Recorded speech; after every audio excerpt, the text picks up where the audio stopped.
No último dia de mobilização dos povos indígenas, houve mais protestos em Brasília.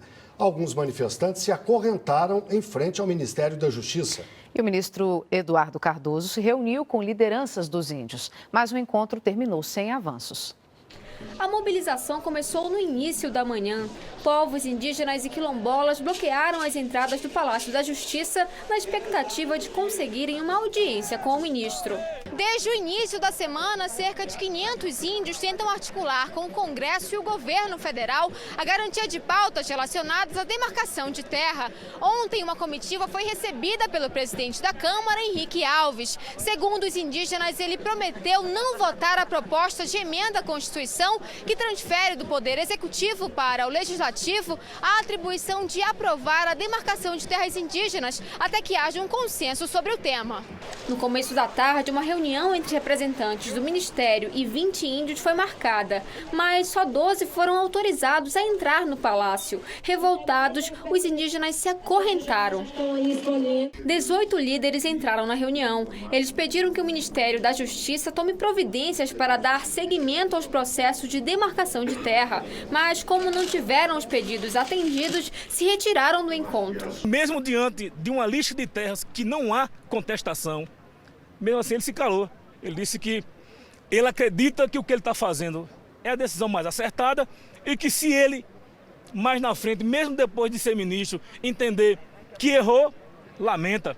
Representantes do Ministério da Justiça não quiseram gravar entrevista, mas afirmaram que estão empenhados em encontrar soluções para as demandas dos indígenas. Eles pretendem criar uma mesa de diálogo para debater as demarcações em cada região. Indignados, os índios voltaram a protestar. A mesa de diálogo do ministro da Justiça lá na região sul deu 2 mortes. Então que diálogo é esse? Que ele joga nós, os indígenas, contra os pequenos agricultores. Eu recebo aqui no estúdio hoje a repórter Helena Martins, na Agência Brasil, e nós duas vamos conversar com Kleber Busato, do Conselho Indigenista Missionário. Kleber, boa noite. Boa noite, Helena. Boa noite. A gente acabou de ver na reportagem, os índios não ficaram satisfeitos. Essa mesa de negociação parece que realmente não agrada, porque é um assunto antigo para eles, não avança. É assim que vocês veem? É essa prática que tem acontecido, especialmente nesses 2 últimos anos, período em que nitidamente há uma decisão política por parte do governo brasileiro de paralisar todos os procedimentos administrativos de reconhecimento e demarcação das terras indígenas no país.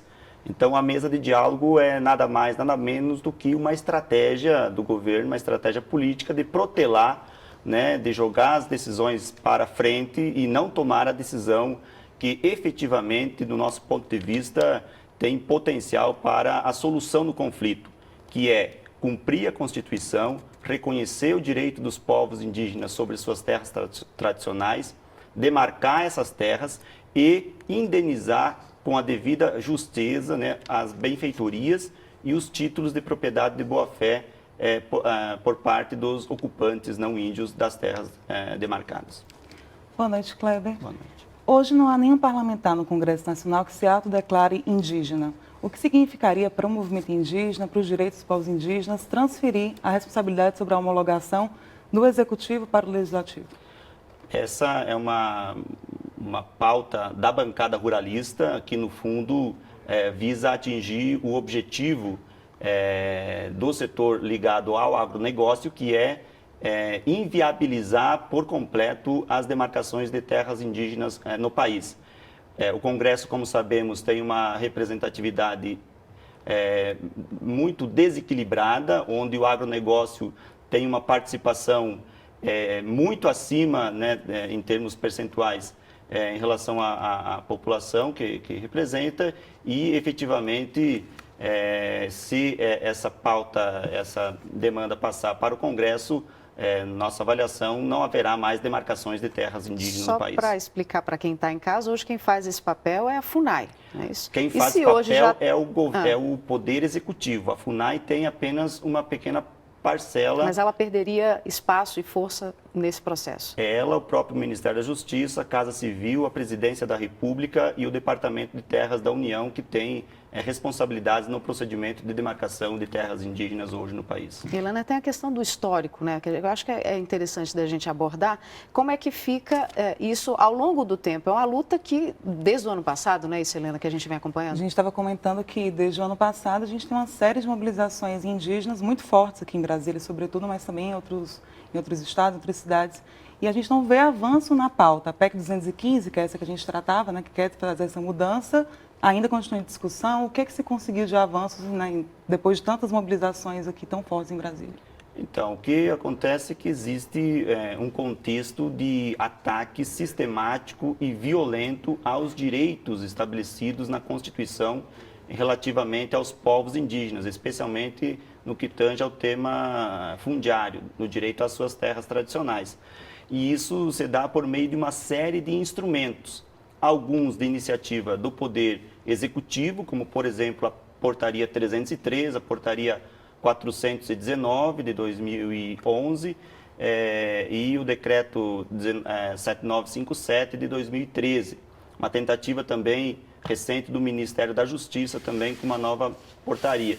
E muitos projetos também de iniciativa do Parlamento, né? Então, nesse contexto, entra a PEC 215, o projeto de lei complementar 227, o projeto de lei 1610, que é da mineração interindígena.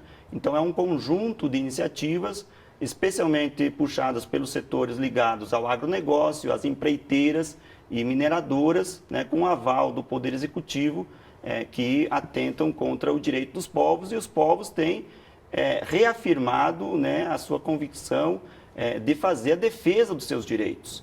Os próprias lideranças têm dito que essa é uma tarefa dada pelos espíritos, né, das suas terras, para que os atuais guerreiros defendam o direito dos seus ancestrais às terras tradicionais do seu povo para o futuro das suas gerações. Então, e falando em futuro, o que vocês esperam? Expectativa? Depois desse encontro com o ministro, foram 3 dias de protesto, não avançou muita coisa. O que a gente pode esperar para frente? A tendência é que as mobilizações continuem, a luta dos povos continue, né? Os povos têm demonstrado uma resistência histórica, né? E que não vão abrir mão desse direito fundamental. Portanto, nós entendemos que e esperamos que o Estado brasileiro, por meio de seus diferentes poderes, efetive, né, a Constituição brasileira, implemente a Constituição brasileira, em vez de, como pretendem esses setores, retirar os direitos que os constituintes efetivaram em função da luta dos povos no período da Constituinte. Infelizmente, nosso tempo acabou, mas vamos continuar acompanhando. Como sempre, esse assunto interessa muito aqui a gente. Helena Martins, repórter da Agência Brasil, muito obrigada. Kleber Busato, do Conselho Indigenista Missionário, obrigada pela participação dos dois. Boa noite. Obrigada, boa noite.